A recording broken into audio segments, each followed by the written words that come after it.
In this video, we're going to look at a method for differentiation called the chain rule.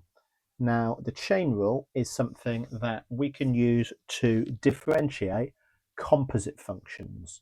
And the chain rule is as follows. So dy by dx is equal to du by dx times dy by du. And that is where y can be written as a function of u and u is a function of x. So in other words, we've got a function inside a function. So let's look at this example here. So we're being asked to differentiate 3x squared plus 6 all to the power of 5. And you can see we've got an inner function inside the bracket, and then the power of 5 is sort of our outer function, if you like. So our way of working with these is we're going to let u equal to that inner function. So 3x squared plus 6. And if u is equal to 3x squared plus 6, then this entire function, y, is equal to u to the power of 5. So we've set up u in terms of x and y in terms of u. So now we can differentiate each of these. Du by dx is going to be equal to 6x. dy by du is equal to 5u to the 4, but of course u was equal to 3x squared plus 6.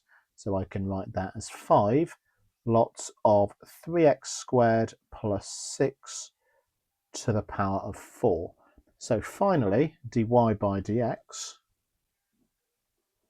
is equal to du by dx times dy by du, 6 lots of x times 5 lots of 3x squared plus 6 to the power of 4, which gives us 30x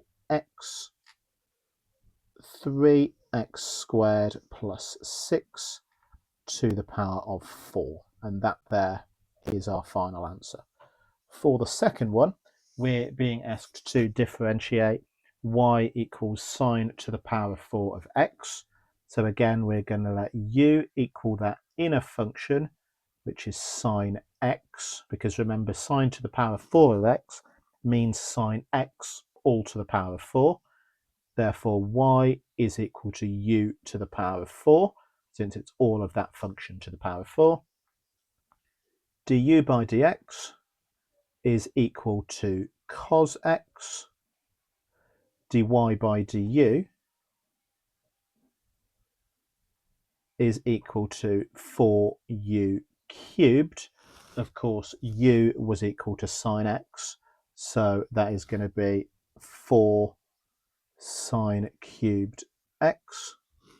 So then dy by dx is going to be equal to these two multiplied together, which is going to give us 4 sine cubed x cos x. And we've got that differentiated.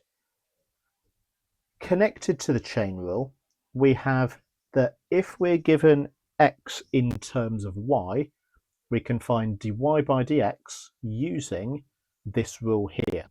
So dy by dx is equal to 1 over dx by dy. So if we consider this example here, we're given x is equal to 2y squared plus y, and we're being asked to find dy by dx, but to give our answer in terms of y. So if x is equal to 2y squared plus y, we can write that dx by dy, because I'm differentiating x with respect to y, is equal to 4y plus 1. And then if dx by dy is 4y plus 1, it follows that dy by dx is equal to 1 over dx by dy. So that is going to be 1 over 4y plus 1. And this time we've got our dy by dx written in terms of y. For more GCSE and A-level maths content, subscribe to N Jackson Maths on YouTube.